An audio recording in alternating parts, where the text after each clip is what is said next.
سأحاول أن أطرح ربما مجموعة من الأسئلة على المحافظ لمحاولة تكثيف هذا النقاش، لكن نحن جدا ممتنين لوجود الأستاذ علي المعمري معنا، علاوة على كونه محافظ لواحدة من أهم الجبهات في اليمن حاليا. تعز هو أيضا برلماني قدير ومقاتل قديم بالمعنى الحرفي والسياسي، وأهم من ذلك بالمعنى التشريعي. لكن الأهم من هذا أن أيضا تعز هي اليوم تكثيف مجسد للجمهورية اليمنية، لذلك احنا ممتنين لحضور لتلبية دعوتنا. تعز منطقة كثيفة لأنها أو منطقة كثيفة التنازع عليها وكثيفة الحضور السياسي، فهي محافظة جمهورية ضدا عن رغبة الحوثيين، وهي ثورية ضدا عن رغبة صالح، وهي مدنية ضدا عن رغبة الإخوان، ووحدوية ضدا عن رغبة البعض في الجنوب، وهي يمنية ضدا عن رغبة الخارج. لذلك هي محافظة في غاية الأهمية، والنقاش حولها كثير في الأهمية، ونحن ممتنين لوجود المحافظ معنا. ربما سأبدأ بطرح 3 أسئلة محددة وواضحة بشكل عام، ولكن تحتها يمكنك طرح أي أوتورتراه لتعطينا إطلالة مكثفة عن الوضع في تعز اليوم. ولكن ربما السؤالين المهمين الذين يطرحها بشكل أو بآخر وبشكل متكرر هو: لماذا تعثرت معركة تعز بعد ما يقارب ال3 سنوات؟ وهي معركة يبدو أنها تعثرت ربما للأسباب التي تحدثت عنها سابقا، وهي خصومة الجميع معها لأسباب مختلفة، ولكن لماذا تعثرت بمعنى يبدو بسابق إصرار وترصد، وليس تعثرت لفشل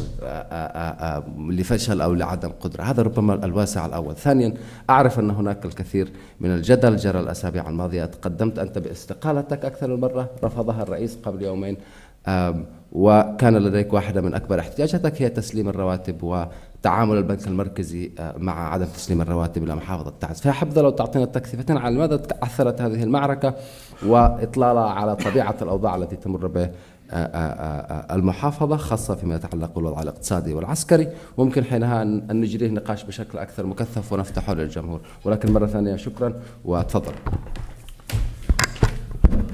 صباح الخير. شرف كبير لي أن أكون متواجد اليوم في هذه الجامعة الأمريكية التي يعني مر على يعني تأسيسها أكثر من 150 عام بحسب ما أعتقد. هذه الجامعة تتشابه كثير مع محافظة تعز. نحن عندما نتحدث عن أن تعز صانعة التغيير، فهذه الجامعة تخرج منها صناع التغيير في الوطن العربي كاملا. نتحدث عن جورج حبش، نتحدث عن قيادات قومية العربية كلهم خريجي هذه الجامعة. هذه الجامعة مصدر إشعاع وتنوير، وتعز أيضا هي مصدر إشعاع وتنوير مثل كثير من المدن العربية. أجد شبه كبير بين الجامعة الأمريكية ودورها العظيم في التنوير وفي مراحل التغيير، ومحافظة تعز ومدينة تعز أيضا في ما قدمته من خلال يعني عشرات السنين في اليمن. أبناء تعز كانوا السباقين في ثورة 26 سبتمبر 2060، كانوا موجودين في 14 أكتوبر، كانوا هم يعني هم البدايات الأولى في هذه الثورات. في 11 فبراير أول ساحة للتغيير بدأت في مدينة تعز. أبناء تعز متعلمين مثقفين، شبه كبير بين مثل ما قلت بين ما تقوم به هذه الجامعة من أدوار عظيمة وما تقوم به محافظة تعز من أدوار عظيمة أيضا في اليمن. الأمر الثاني، أنا يعني أحس أيضا بالزهو والفخر أنني متواجد بين طلبة هذه الجامعة، متواجد وبجواري الأستاذ الكبير الدكتور طارق متري. هذا يعني ينتابني إحساس لا تتخيلوه. يعني أنا ممتن كثير لأنهم استضافوني، ممتن كثير لأنني متواجد بينكم اليوم. هذا أمر لابد أن نقوله في البداية. فيما يتعلق بأسئلة الأستاذ فارع، لماذا تعثرت معركة تعز؟ تعثرت معركة تعز لأسباب كثيرة. تعز كانت للأسباب التي تحدثت عنها سابقا، لأنها صانعة تغيير، لأن أبنائها يعني تشربوا الحرية من مع حليب أمهاتهم. أبناء تعز كانوا دائما السباقين في قيادات مراحل مهمة في اليمن، مثل ما تحدثت في ثورة 26 سبتمبر. كان لأبناء تعز دور مهم مع غيرهم من اليمنيين في هذه الثورة، والذين يعني تضرروا كثيرا من هذه الثورة جماعة الحوثي ومن لفهم، ولهذا هم لديهم ثار حقيقي مع هذه المدينة. ثم جاءت أحداث 11 فبراير التي أودت بالأخير بعلي عبد الله صالح ونظام علي عبد الله صالح. التقى الاثنين الحوثي وصالح في معركة واحدة ضد أبناء تعز لهذا الأمر الذي قلت عليه في البداية. إذن هناك ثار حقيقي، ثار شخصي مع هذه الجماعة مع هذه المدينة. ركزوا كل أو أفضل ما لديهم من قوات جيش، من مدربين، من حرس جمهوري، يعني ظلت هذه المدينة. كان علي عبد الله صالح يقول دائما أنه تعز أشبه باللغم، يتحدث هكذا أنه لابد أن تدوس عليها برجلك، لأنك لو رفعت رجلك شوية ستوديك في 60 داهية. وهذا الذي حصل. مجرد ما يعني الناس يعني قررت أن تنهيه، ضغطت، رفعت، انتهى إلى الأبد. فخلال الفترة السابقة قبل 11 فبراير كان هناك أكثر من 11 لواء يتواجد حول المدينة، وهي ألوية ومعسكرات في غاية الأهمية. معسكر خالد بن الوليد الذي سقط مؤخرا وأنتم متابعين في المخا، كان هو الشبيه لأهم معسكر كان موجود في الجنوب، وهو معسكر العند. ألوية عبد الله القاضي، يعني محمد، كل القادة المقربين من علي عبد الله صالح كانوا يقودوا ألوية تحيط بالمدينة حتى لا تسقط هذه المدينة، حتى لا تثور هذه المدينة. هو كان يعلم خطورة هذه المدينة وأن أبنائها لا يمكن أن يصبروا كثيرا.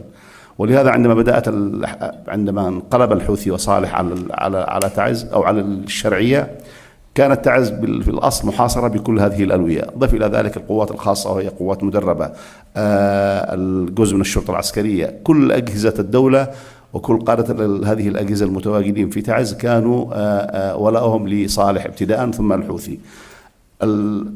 التركز الشديد لهذه القوات حول المدينة جعل من الصعوبة بمكان أن تتحرر سريعا، لأنهم مثل ما قلت متركزين بشكل كبير. الأمر الثاني أن المقاومة في تعز تشكلت في البداية من شباب غير مدربين ولا يجيدون القتال، ولا شباب في الأصل مدرسين وأطباء وصيادلة، ويعني كلهم أصحاب حرف. اضطرهم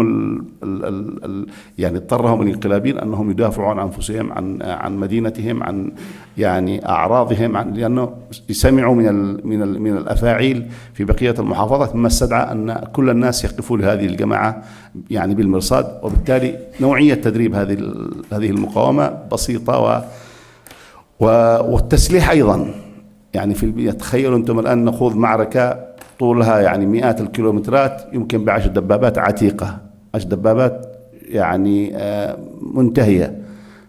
هذه الحرب بهذه المساحات الكبيرة ب10 دبابات، بينما جماعة الانقلابيين نتحدث عن مئات الدبابات متواجدة في معسكرات في الحوبان، في الساحل، في الغرب، في اتجاهات كثيرة متواجدة. إذن التوازن العسكري توازن مختل. القوة لمصلحة هؤلاء، لأنهم مثل ما قلت مدربين، لأنهم يمتلكوا أسلحة جيدة، لأن الشباب المقاومة الذين انضموا لاحقا وأصبحوا كلهم أفراد في الجيش الوطني في بداية القتال لم يكونوا مدربين بشكل جيد. هذه واحدة من الأسباب. السبب الثاني أيضا التحالف. يعني أنا أتصور أيضا أن التحالف يعني يعتقد أن في تعز ربما تواجد أكثر للإصلاح، وبالتالي ليس من مصلحة بعض أطراف التحالف أن تنتهي المعركة في تعز، هو يعتقد ذلك لمصلحة الإصلاح، وبالتالي هذه الجماعة ستتقوى، وهو يعتبرها خصم لهذا الطرف في التحالف. مع أننا قلنا دائما أن تعز ليس هناك أحد في تعز أو جماعة أو حزب يستطيع أن يقول أنه هو صاحب السيطرة في تعز. كل أبناء تعز قاتلوا، كل أبناء تعز موجودين في الجيش الوطني بأحزابهم المختلفة، بانتماءاتهم المختلفة. لا أحد يستطيع أن يقول أن طرف ما هو المسيطر أو صاحب القوة الأكبر في المدينة. هذا الخوف وهذا القلق لدى يعني طرف من أطراف التحالف يجعل مسألة الإمداد، وهو الطرف الرئيسي في مسألة الإمداد في المنطقة الرابعة اللي هي عدن، لاحق، الضالع، تعز. الإخوة الإماراتيين هم من يشرفوا على المعركة وعلى الإمدادات في المنطقة الرابعة، اللي تعز واحدة من محافظات هذه المنطقة الرابعة. هذا التخوف مثل ما قلت فقط يجعل الإمدادات التي تصل للجيش الوطني فقط ما يعينها على الصمود، لكن لا يقدم لها الإمكانات التي تجعلها تحقق انتصارات كبيرة في المعركة، لأسباب مثل ما قلت. السبب الأول يعني ميزان القوى مختل. الأمر الثاني هم أيضا ما مش مستعجلين. ربما واحدة من أهدافهم أن كل الأطراف ترهق، وفي الأخير المحافظة يعني يصبح سهل إدارتها، يصبح الأسباب هذه كلها جعلت مسألة تحرير المحافظة تأخرت كثيرا، مع ملاحظة نحن نتحدث عن التحرير أن عاصمة المحافظة كلها بيد الشرعية. يعني المديريات الثلاثة اللي تكون منها محافظة تعز، عاصمة محافظة تعز، المظفر والقاهرة وصالة، هذه مديريات نحن موجودين فيها كشرعية، يعني ومؤسسات الشرعية متواجدة في هذه المديريات اللي تتكون منها عاصمة المحافظة. أيضا 11 مديرية، وهي مديريات الكثافة السكانية العالية، هذه أصلا لم يدخلها الحوثيين. يعني الحوثيين لما جاءوا وحاولوا السيطرة على تعز ما تجرؤوش أن يذهبوا إلى مناطق الوعي والكثافة السكانية. يمكن الإخوة اللي من اليمن معي يسمعوني، مثلا مديرية المعافر، المواسط، الشمايتين، الجبل الحبشي، منطقة الوعي المرتفع، هم لم يعني ما وطأتش أقدامهم هذه المديريات تماما. هم تواجدوا في مديريات الساحل على اعتبار أن هذه المديريات ذات مساحات مرتفعة جدا، يمكن 75% من مساحة تعز في هذه المديريات، وأعداد بشر أقل، ونسبة تعليم أدنى، لأنه معظمهم يشتغلوا في الساحل وفي التهريب فيها كذا، فهم متواجدين في هذه المديريات. لكن المديريات ذات الثقل السكاني العالي وذات المستوى التعليمي والثقافي العالي لم يتواجدوا فيها من الأصل. فأقول الحوثي، ونحن نتحدث عن التحرير، هو لا يستولي إلا على الجزء، وهو يركز على المناطق اللي فيها نشاط اقتصادي عالي عشان موضوع الضرائب. يعني اليوم لما نتحدث احنا عن تواجده في تعز، هو يتواجد حول المدينة في منطقة تواجد المصانع، في منطقة اسمها الحوبان، لأن هذه المصانع يعني تعطي دخل سنوي ما يقارب 25 مليار ريال يمني، يعني بحدود 50 مليون 60 مليون دولار سنويا، ولهذا متواجد بقوة. وفي هذا المكان أصلا كان اللواء 22 حرس جمهوري من زمان متواجد في هذا المكان. هي منطقة مسيطر عليها من سابق، وهي منطقة نشاط اقتصادي، هو يقاتل في هذا المكان حتى لا يفقد هذا الدخل وهذا المورد. في الاتجاه الغرب أيضا هناك بعض المصانع، مصنع الشيباني، الطلاء، مصنع السم الصابون، مصانع أيضا يتواجد في هذا المكان، ويقدم يعني أفضل ما لديه من قوات وأفضل ما لديه من عتاد وعدة في هذه المناطق، لأنه يعلم يقينا أنها لو سقطت فسيخسر كثير في هذه الأماكن. هذا أيضا واحدة من الأسباب اللي تجعل موضوع تقدم الجيش الوطني في تعز يعني مش بالسهولة اللي يتوقعها الآخرين، لأنها مناطق مهمة بالنسبة للحوثي، والحوثي والانقلابيين يقاتلوا في هذه المناطق، وتتواجد في هذه المناطق مثل ما قلت ضباط وأفراد الحرس الجمهوري المدربين تدريب عالي، جماعة الحوثي اللي خاضوا 6 حروب أيضا مدربين تدريب جيد. هذه المنطقة بالنسبة لهم منطقة مهمة، وبالتالي فهم يقاتلوا فيها قتال شديد. التحالف لا يقدم كل العون فيما يتعلق بالتحرير، هو يقدم عون جيد في مسألة أن الناس تتقدم وتثبت وتظل أشهر ثم تتقدم مسافة. لو توفرت الإمكانيات التي تطلبها السلطة المحلية أو تطلبها قيادات المحور وقيادة الألوية، وهي إمكانيات يعني ليست يعني بالشكل الكبير، لو توفرت أنا أقول أن المعركة ستكون أسهل. وأيضا مساحة المعركة، يعني اليوم نتحدث عن معركة مخاء، موزع، الوازعية، يعني مساحة المعركة هي مساحة كبيرة، والجيش لا يمتلك، الجيش الوطني لا يمتلك سوى يعني في حدود 50 60 70 سيارة، لا نذكر الأطقم البعض بسيطة، لكن لا يمتلك أسلحة دبابات ولا مدافع ولا مدرعات ولا. هذه الأسباب كلها تجعل معركة تعز تتأخر، وتجعل الناس يستغربوا لماذا تأخرت. لكن ما أريد أن أؤكد عليه أن عاصمة المحافظة هي الشرعية والسلطة المحلية نمارس فيها أنشطتنا بشكل عادي، أن المديريات ذات الكثافة السكانية العالية هي شرعية، أن المديريات ذات الوعي المرتفع، هؤلاء يرفضون فكرة الحوثي وفكرة الانقلاب بالأساس، ولهذا لم يتواجد الحوثيين من البداية في هذه المنطقة.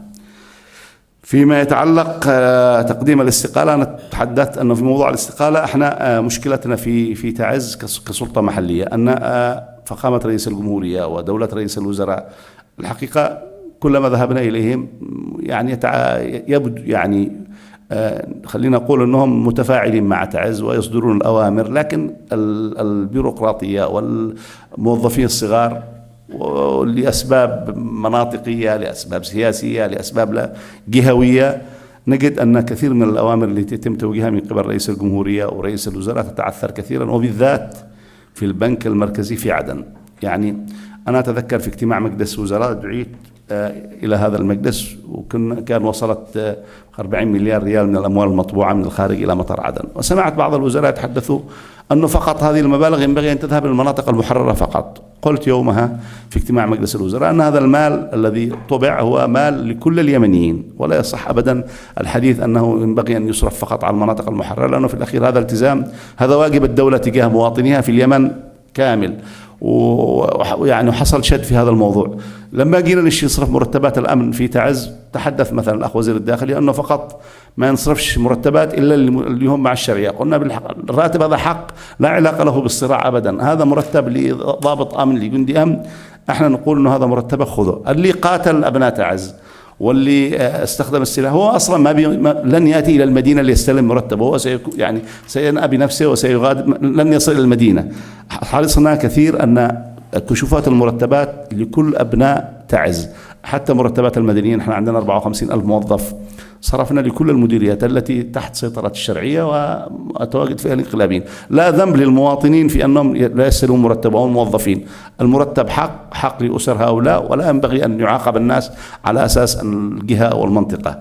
الاستقالة مثل ما قلت كنا موعودين بمرتبات لأبناء تعز. آخر مرتب في تعز سلم في شهر سبتمبر لما كان البنك المركزي في صنعاء. لما انتقل البنك المركزي في شهر 10 إلى عدن، بدأنا نطالب. طبعا في الأشهر الأخيرة 9 و8 موظفي تعز استلموا من نصف راتب فقط، ما استطاعش الحوثي أنه يصرف راتب شهر كامل في شهر 8 و9. جاء شهر 10 استبشرنا خير، قلنا ما دام البنك المركزي انتقل إلى عدن إذن مرتبات أبناء المحافظة ستسلم يعني. وظلينا في صراع 10 و11 و12 و1 و2 و3، وفي شهر 3 استطعنا أنه نحصل على مرتب شهر 12 2016 في شهر 3 2017. ولما جينا أيضا نستلم مرتب شهر 12 سلموا لنا فقط 3 مليار ريال يمني، يعني بما يساوي خلينا نقول 7 مليون دولار 8 مليون دولار لقطاع التربية والتعليم فقط. لكن بقية القطاعات اللي مرتباتهم في حدود يعني 750 مليون، يعني في حدود 2 مليون دولار، امتنعوا عن تسليم هذا المخصص المالي لقطاع الصحة. تخيلوا انتم موظفي المستشفيات، الأطباء، أساتذة الجامعة، كل هؤلاء منعوا صرف مرتبهم شهر 12. طبعا القضاء والنيابة خلونا نقول وإحنا نتكلم في هذا، استطاع الأخ رئيس المحكمة العليا في قاضي حمود الهيتار، وإحنا نقدم له الشكر الكثير، أنه يستقطع كل موازنة القضاء أو السلطة القضائية ويضعها في حساب خاص، ويصرف مرتبات لكل أعضاء السلطة القضائية في الجمهورية كلها بما فيهم تعز. يعني كل القضاة وأعضاء النيابات يستلمون مرتباتهم بشكل جيد، لأنه المبلغ المخصص للسلطة القضائية انتزع وأصبح في حساب خاص بالسلطة القضائية. فيما يتعلق بتعز مثل ما قلت استلمنا في شهر 3 مرتب شهر 12. ظللنا نتابع إلى أن حصلنا في شهر 7، التقيت بالأخ الرئيس وحصلنا على أمر واضح، أنه اصرفوا مرتبات تعز للفترة السابقة والأشهر القادمة، يعني تعز تعامل مثل المناطق المحررة، مثل عدن، مثل شبوة، مثل بقية المناطق اللي يستلموا مراتبهم بشكل دوري وبشكل شهري يعني. وجاء لحظة استلام مرتبات شهر 8 في شهر 9. أول تجاوز قالوا شهر 8 هذا ننسوه، خلونا نتعامل معكم على أنه نسلم لكم راتب شهر 9. قلنا هذا أمر طيب. يعني أنا في تفصيل في موضوع الاستقالة، لما جينا في شهر 9 نستلم المرتب، فاجأنا أن محافظ البنك المركزي يرفض صرف مرتبات بقية القطاعات وفقط يوافق على صرف مرتب قطاع التربية. هذا الموضوع باختصار شديد. أنا رفضت أنه لا يمكن لي أن أبقى محافظ طالما وأن مرتبات الناس، طالما أن حقوق الناس لا تعطى لهم. وحصل بعد الاستقالة أن يعني البنك المركزي قام بصرف مرتب شهر لكل قطاعات لكل موظفي تعز، ونأمل أن هذا الشهر أيضا يحصل هذا اللي حصل. قدمت استقالة الرئيس الجمهورية، وخلال الأسبوع الماضي طلبني رئيس الجمهورية إلى الرياض وقال له لابد أنك تكمل عملك في، وكان عندنا مجموعة من الاشتراطات أنه احنا عشان نرجع كمحافظ لهذه المحافظة لدينا مشكلات كثيرة، منها موضوع التحرير، منها موضوع دعم البنك المركزي، منها موضوع المرتبات، منها موضوع دعم الأجهزة الأمنية. احنا اليوم الأجهزة الأمنية في تعز لا تدعم. أقول لكم حاجة ستستغربون، عندما ذهب مدير الأمن السابق محمود البغبشي رحمة الله عليه إلى وزارة الداخلية في شهر 5 لاستلام موازنة محافظة تعز، هذه المحافظة اللي مساحتها مساحة لبنان، اشتي مخصصات الأمن الموازنة التشغيلية لأمن تعز. تفاجأ أن في وزارة الداخلية أن الموازنة المخصصة لمحافظة تعز ل3 أشهر 1,900,000 ريال يمني، يعني بما يساوي 4,000 خلينا نقول 5,000 دولار. سجلوا عندكم 5,000 دولار موازنة تشغيلية لمحافظة مساحتها مساحة لبنان وتعيش حالة حرب، وهناك انفلات أمني ومشكلات أمنية، ويقال لهذا واستلمها فعلا 1,900,000 ريال 5,000 دولار موازنة تشغيلية لمحافظة تعز لمدة 3 أشهر، يعني بالشهر في حدود خلينا نقول 1,500 دولار 1,600 دولار. الحكومة لا تساعد في هذا الجانب. حاولنا قدر الإمكان أن ننشئ قوات خاصة، ويمكن المتابعين للشأن في تعز في أعياد سبتمبر لاحظوا تدشين العمل في القوات الخاصة ب3,000 ضابط وجندي من أبناء القوات الخاصة، من أبناء تعز في القوات الخاصة المدربين تدريب جيد، جمعناهم من كل المحافظات إلى مدينة تعز، وبدأنا نعمل مبنى خاص أو معسكر خاص لهم الشرطة العسكرية. نحاول تفعيل من مخصصات ليست للأمن، من مخصصات للصحة، يعني قلنا أنه نستقطع شوية من مخصص الصحة شوية من مخصص عشان نعمل القوات الخاصة. باختصار تقديم الاستقالة، الرئيس الجمهوري أصر على البقاء في العمل، لكن احنا قلنا أنه لابد، ووعد وجه بأنه تعطى 2 مليار لدعم الأمن والمكاتب التنفيذية، 5 مليار للبنك المركزي، قضايا يعني وجه بكثير من القضايا. احنا نظل يعني نقول أن هذه أوامر، سنذهب إلى عدن إلى الحكومة وإلى البنك المركزي يعني إن شاء الله يعني توجيهات الأخ الرئيس في الأخير تنفذ. طبيعة الأوضاع الاقتصادية والعسكرية في تعز، طبعا الوضع الاقتصادي في تعز وضع لا يعني يسر ولا يرضي صديق. يعني تخيلوا أنتم لما يكون الموظفين لمدة 10 أشهر أو 11 شهر بدون مرتبات، والحركة الاقتصادية هي حركة من هذه الأموال اللي تعطى للموظفين تدور في، يعني صاحب البقالة كل واحد من أصحاب المحلات قد هو يعني جزء كبير من دين عند الآخرين. المصانع مثل ما قلت اللي ضرائب عالية في حدود 25 هي ليست تحت سيطرتنا، هي تحت سيطرة الحوثيين، وتأخذ الضرائب من المصانع مباشرة. حتى أصحاب تجار الجملة خارج المدينة غير موجودين في داخل المدينة. أوضاع الناس أوضاع 2.5 من الحرب، الناس كل مدخرات الناس نفذت، لأنه كل واحد من أبناء تعز في بداية الحرب اضطر أن ينتقل من منزل إلى منزل ومن مكان إلى مكان، فظروف الناس ظروف يعني صعبة جدا. الأسوأ من ذلك أن الناس ظلت محاصرة لمدة عام. تعز لمن لا يعلم حوصرت تماما لمدة عام، منع عنها الماء والهواء، يعني أنابيب يعني اسطوانات الأكسجين منعت عن المدينة. توفى أكثر من 15 مواطن يمني نتيجة من أبناء تعز نتيجة لانعدام هذه المادة عن المدينة.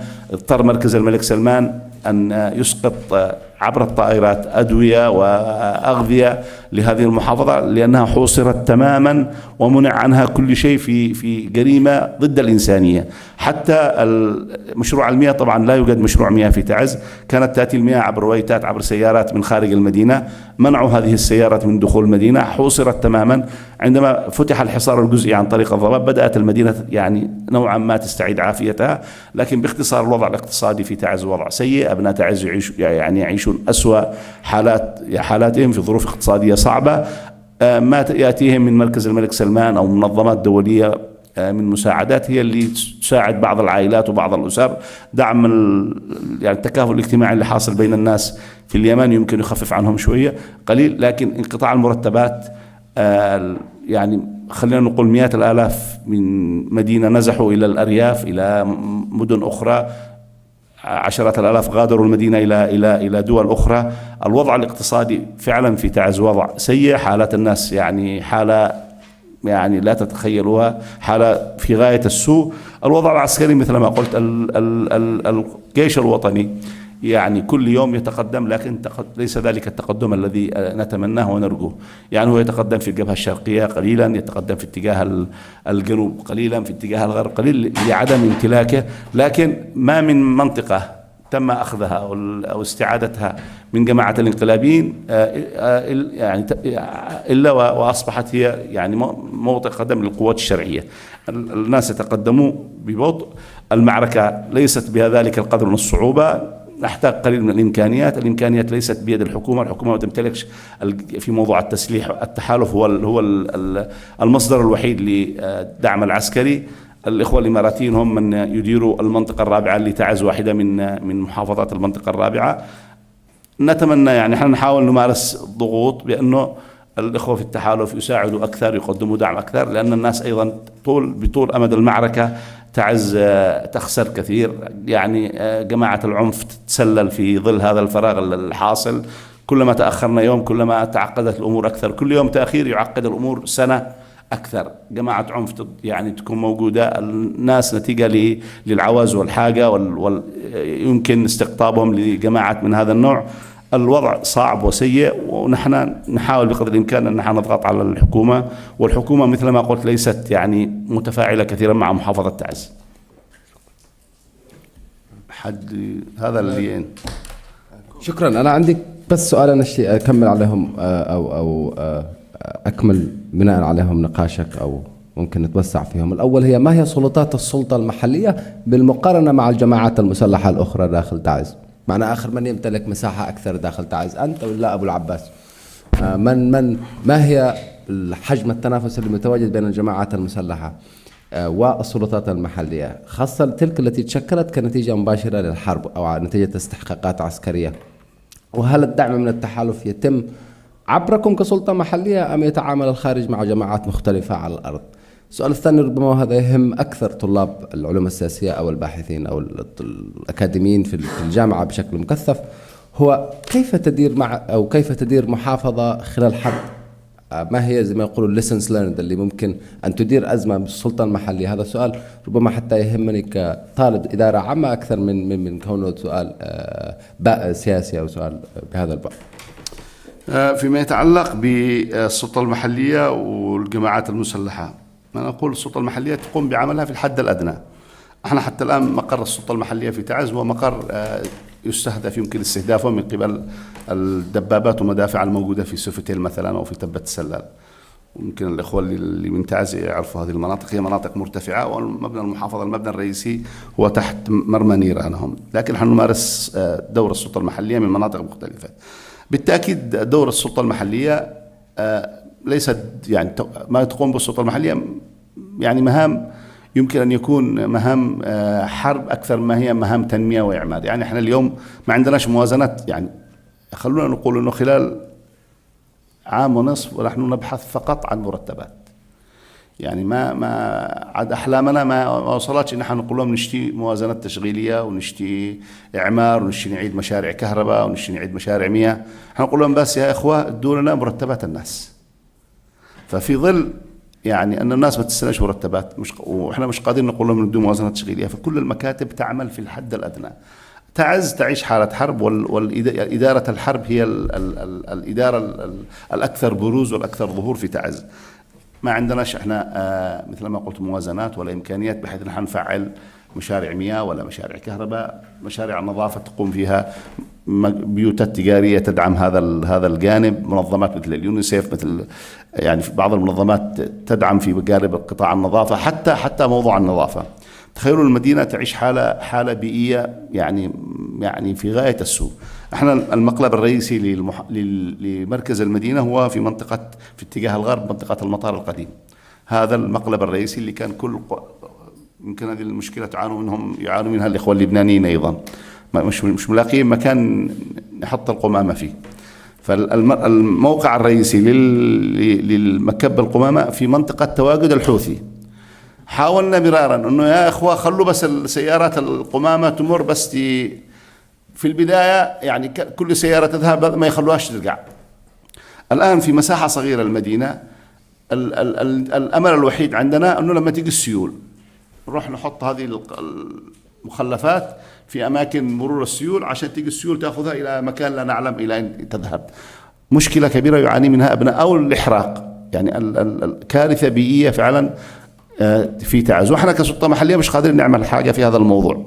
في موضوع المياه، مشروع المياه مشروع متوقف. الناس كانت يعني من نعم الله على المدينة أنه في كل حارة اكتشفنا أن هناك بير أو بيرين موجودة حفرت ما حدش كان يستخدمها. الناس يستخدمون المياه عن طريق هذه والجهات الداعمة، مش احنا كسلطة محلية. مثلا في مشاريع المياه اللي في الحارات وهكذا، الجمعية الكويتية، الجمعية الإماراتية، الجمعية القطرية، جمعيات خيرية هي من تقوم بمساعدة المواطنين من خلال شراء مولدات، من خلال دفع قيمة مشتقات النفطية. السلطة المحلية فقط تشرف لكنها لا تقدم هذه الخدمات. نحن كسلطة محلية نحاول قدر الإمكان في هذا الظرف أن نتابع موضوع قرحة، وهو موضوع مرتبط بالحرب. نتابع موضوع كيف تصل الإمدادات العسكرية، هو موضوع مرتبط بالحرب. نتابع موضوع المواضيع الأمنية اللي تحصل نتيجة للحرب القائمة في تعز. السلطة المحلية لا تقوم بمهمتها الأصلية اللي يفترض أنها تقوم بها، مثل ما قلت لأسباب كثيرة. أول هذه الأسباب أننا لا نمتلك موازنات تشغيلية، وأنتم تتابعوا يعني فكرة الاستقالة. ما كناش قدمناش استقالة عشان نقول نشتي ماء ولا كهرباء، ولا نقول فقط أعطوا للناس مرتباتهم. فإحنا كسلطة محلية حقيقة لا نقوم بعملنا اللي يفترض أن نقوم به، لأنه ما فيش عندنا موازنات ولا عندنا إمكانيات.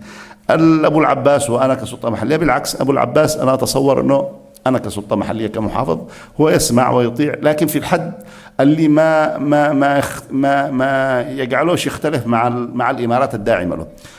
الإمارات تدعم كل الألوية، تدعم قيادة المحور وتدعم الألوية بشكل جيد، لكن أبو العباس هو الاستثناء الوحيد اللي الإخوة في الإمارات يدعموه بشكل شخصي. وهم يمكن لو لاحظتم الرسالة اللي وجهها القائد الإماراتي لقائد المحور لما قال صورة مع التحية لقائد اللواء 22 35 17 170، كتائب أبو العباس في المذكرة الرسمية اللي يمكن تداولتها قناة الجزيرة وتداولها المواقع.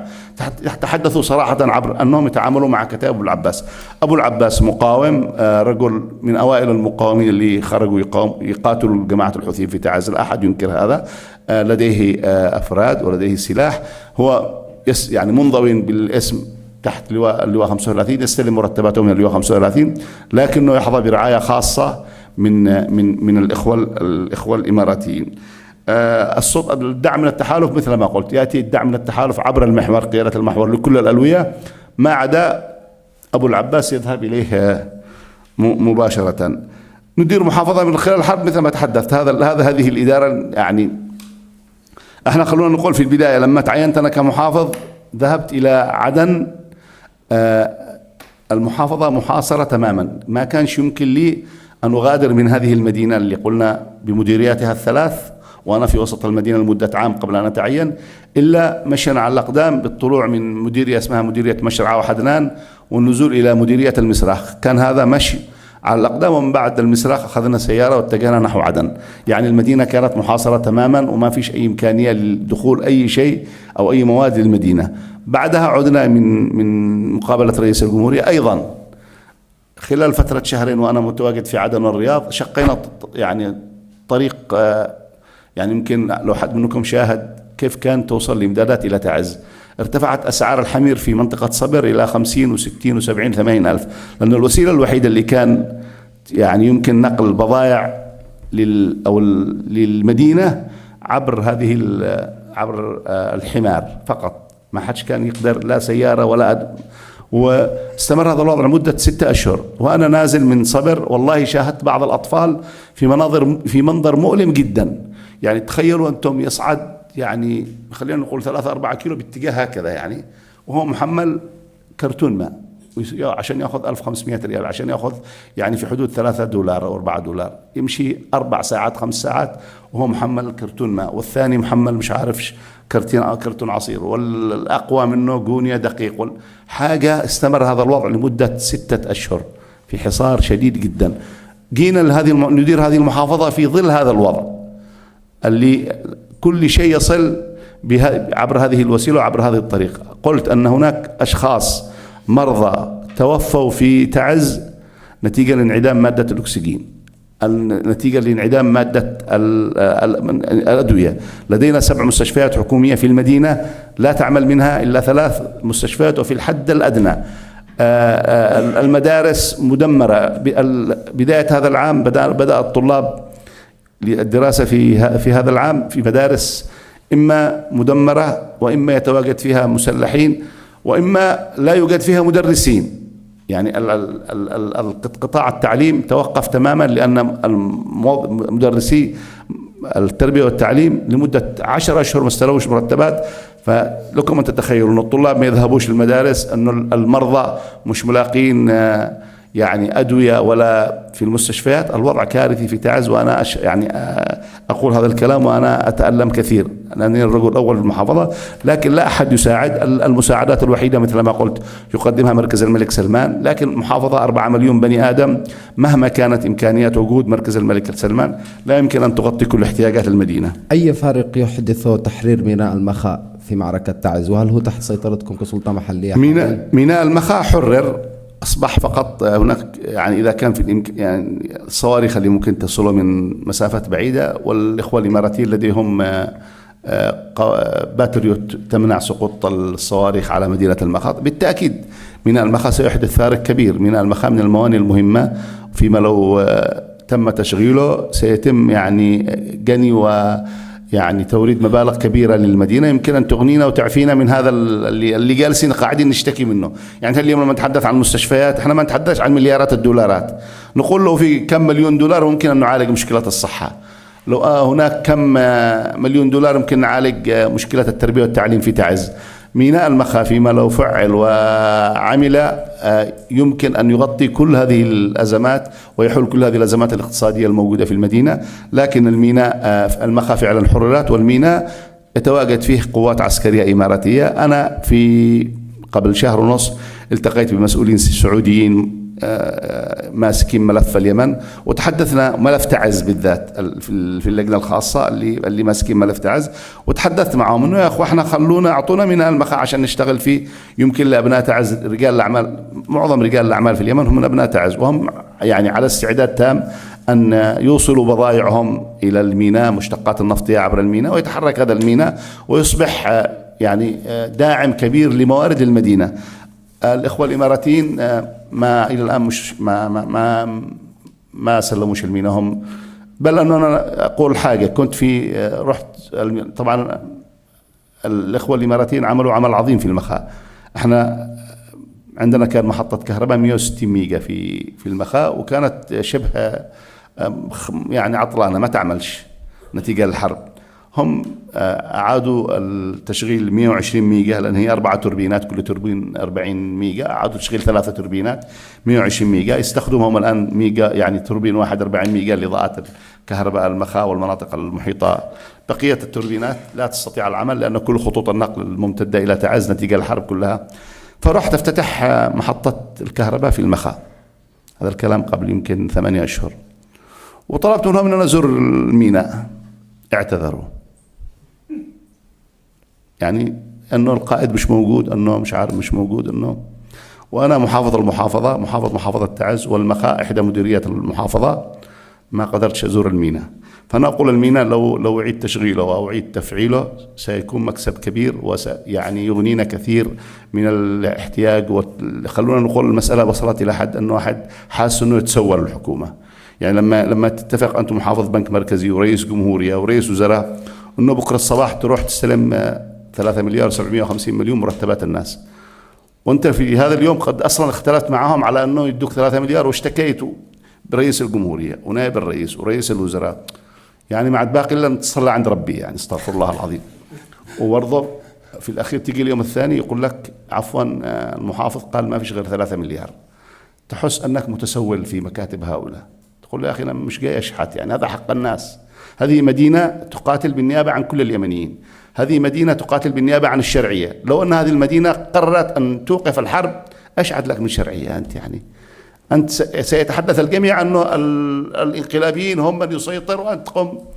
ومع ذلك نجد كل العنت والإعاقة في مواضيع كثيرة، مع ملاحظة مثل ما قلت أنه عند الذهاب للأخ رئيس الجمهورية الأوامر نجدها من أقوى ما يكون. وأتم في موضوع المرتبات، خلونا أقول حاجة. كنت في عدن قبل أسبوعين قبل ما تحصل الاستقالة، وحصلت 3 قضايا 3 أيام يقصفوا يقتل فيها أطفال. فأنا طبعا بعد كل عملية اتصل بالأخ الرئيس أنه اليوم حصل كذا كذا، اطلقت الدبابات قذائف، قتل 5 أطفال مرات. أقول له إيش اللي حاصل؟ فأنا أول ما أبدأ أكلمه أخي الرئيس يقول لي استلمت المرتبات. أقول له لا عاد أنا أستلم. اليوم الثاني 3 أيام حصل قصف على المدينة، وكل ما أبدأ أتصل له عشان موضوع هذا اللي يحصل والمنع لمرتبات الناس في ظل اهتمام شديد من رئيس الجمهورية، أمر لا أقدرش أفسره يعني. أي سؤال؟ تفضل. أنا ملاحظك من أول تكتب، أنت مخوفني على كل. تفضل. لا خليك خذ الميكروفون لو سمحت.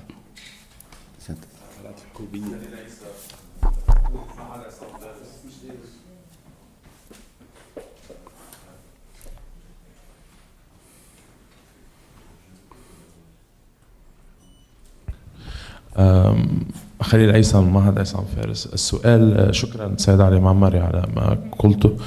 السؤال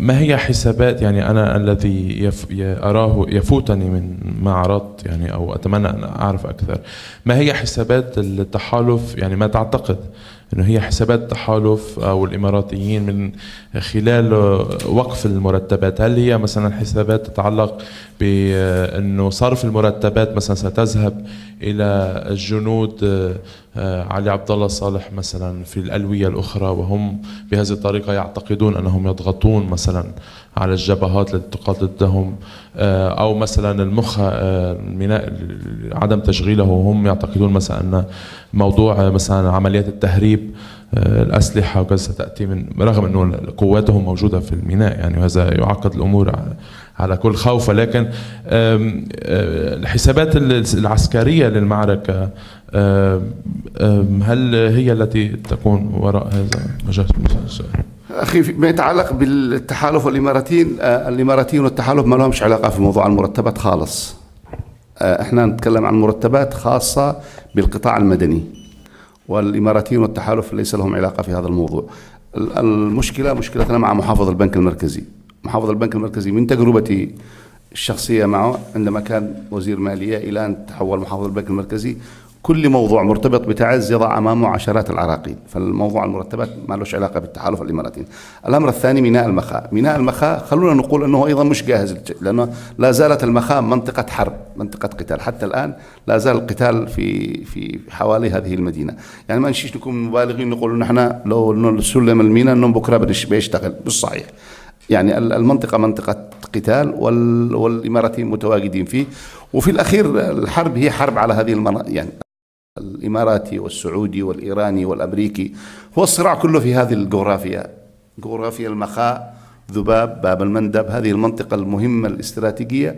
كل الناس جايين عشان هذا المكان. ما توقعش إنه الإماراتيين يقدموا كل هذا عشان في الأخير يقولوا تفضلوا خذوا. يعني مسألة أعقد مما نتصور، لكن بالإمكان أنه نخلق، يعني بإمكان أنهم هم يحققوا مصلحتهم وإحنا كمان نحقق مصالحنا في هذه المنطقة. يعني كل واحد، لكن أنه ما أقدرش أدخل الميناء أمر صعب. أن أنا أزور الميناء كمحافظ هذا هنا المشكلة، لكنه لو سلم لي من بكرة بشغله أمر صعب. وللعلم أن ميناء المخاء ميناء عوقب من 35 خلينا نقول 35 سنة. هذه المنطقة هي منطقة تهريبية، منطقة تجارة موازية. علي عبد الله صالح كان يحقق من هذه المنطقة عشرات المليارات من الدولارات. هذه المنطقة أراد علي عبد الله صالح في منطقة المخاء، ذباب، الوازعية، موزع أن تكون منطقة مظلمة لمرور كل تجارة المهربات، كل تجارة المخدرات، كل الممنوعات اللي اليمن كانت محطة ترانزيت، ومنها تنتقل من اليمن إلى المناطق السعودية والخليج، كانت تمر من هذه المنطقة. علي عبد الله صالح أراد لهذه المنطقة أن تكون منطقة مقفرة مظلمة، لا يعني ما فيش منطقة المخاوة، المنطقة المحيطة لا يوجد فيها أي تنمية، لأنه وجود تنمية في هذا المكان يعني وجود بشر أكثر، يعني رقابة أكثر على فهي أصلا خلال 35 سنة ما كانتش يعني شغالة بالشكل الجيد. الآن مع الحرب احنا نتوقع من الإخوة الإماراتيين أنه إذا ما استقرت الأمور في انتهت الحرب في هذه المنطقة، طبعا الحرب المخاء وبعدها منطقة اسمها منطقة واحدة، هي المنطقة المحادة لمحافظة الحديدة. هناك توجه كان في الأشهر السابقة أن المعركة تستمر الحديدة. طبيعة المعركة إذا ما استمرت الحديدة هي ستمر عبر المخاء. أيضا نسمع كلام كثير أن الإخوة الإماراتيين مهتمين كثيرا بالمخاء، لأن المخاء هي واقعة في المثلث الذي يربط بين تعز، عدن، الحديدة. هي واقعة في المنتصف تماما بين هذه الثلاث المحافظات، فهي موقع جيد وهي على مقربة من باب المندب، ممر الأهم. أتصور الإماراتيين سيظلوا متواجدين هناك، لكن احنا نقول لهم أنتم خلوكم متواجدين وخلونا نشتغل احنا. يعني ما احنا ما نقولش رفعوا ولا روحوا، لا، انه خلوا المحافظة تستفيد بأن تشغل الميناء، وأنه يكون هناك عائد وإيراد جيد حتى نضمن تشغيل مستشفيات وتفعيل قطاع التعليم وغير هذا من الأمور. هذا ما أردت أن رد على سؤال. شكرا. أي سؤال ثاني؟ طبعا.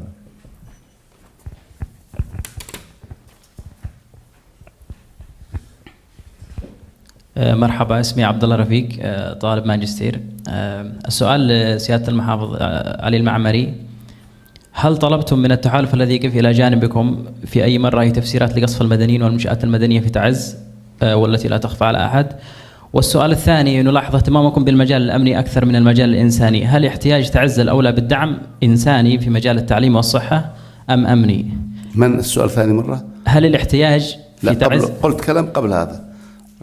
أنا سألت عن هل طلبتم من التحالف أي تفسير لقصف المدنيين والمنشآت المدنية؟ هذا السؤال الثاني. السؤال الثاني: هل احتياج تعز إنساني أم أمني؟ نرى اهتمامكم بالمجال الأمني أكثر من المجال الإنساني، يعني نحن نبحث عن فرص السلام أكثر من فرص الحرب. شكرا.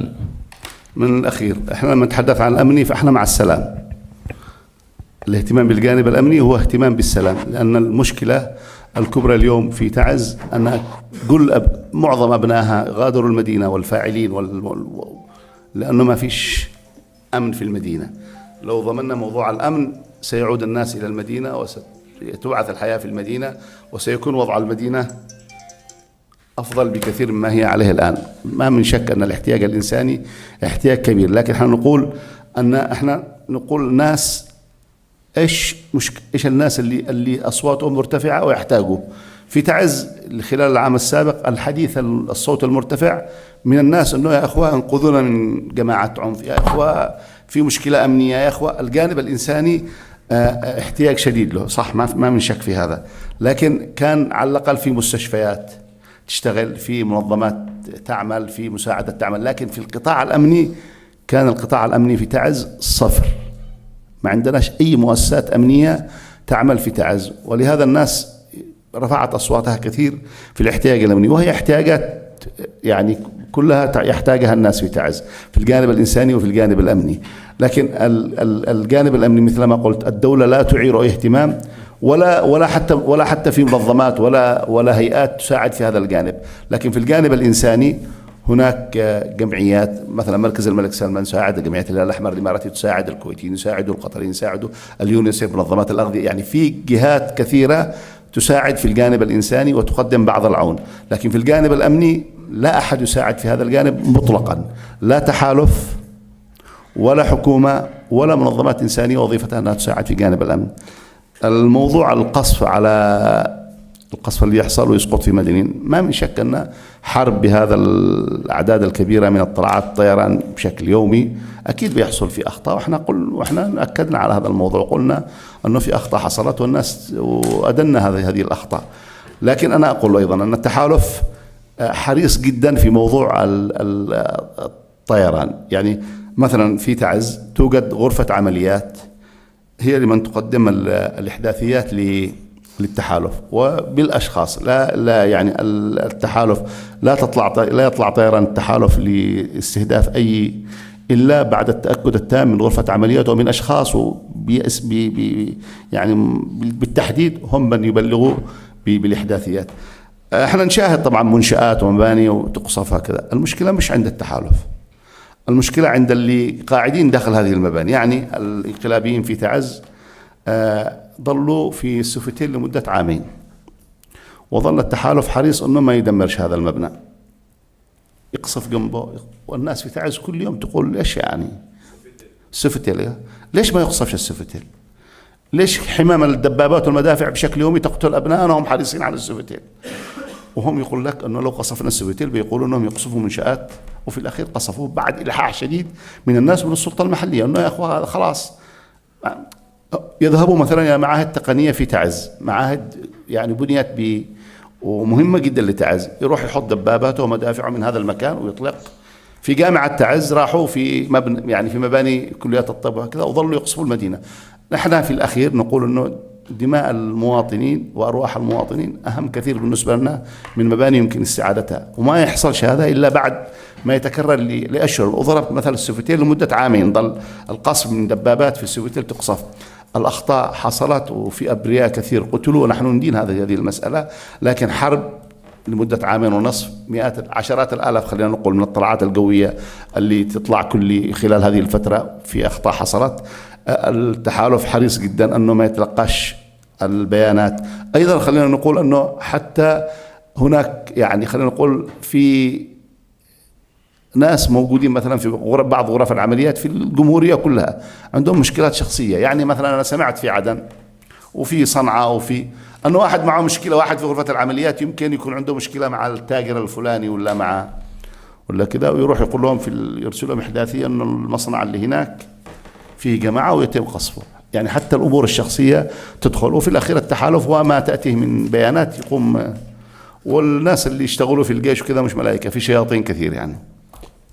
شكرا جزيلا على هذه الجلسة الجميلة وشكرا على هذا النقاش. لدينا جلسة ستبدأ بعد قليل متعلقة أيضا تعثر العملية السياسية والمفاوضات والديناميكيات المحلية للحرب، سيفتتحها أيضا الأستاذة جميلة علي رجاء وزميلة. يعني أخرج أنا ولا إيش يعني؟ لا أنا نقول شكرا جزيلا دكتور طارق. تقول أي كلمة؟ شكرا جزيلا. انا اشكر مثل ما قلت كثير الدكتور طارق والاخ فارع ومركز صنعاء، واشكر حضوركم لي. انا شرف كبير، مكاني الطبيعي في الاصل هنا وانتم مكانكم الطبيعي في هذا المكان. انا شاكر لكم وجودكم، شاكر لكم حضوركم، ممتن. وانا اليوم يعني بجد يعني أحس بحالة من الزهو والفخر، وأسجل هذا لما أجي أسجل السيرة الذاتية سأقول يوم أنني تحدثت من منصة في الجامعة الأمريكية. هذا شرف كبير لا يساويه شرف. شكرا لكم.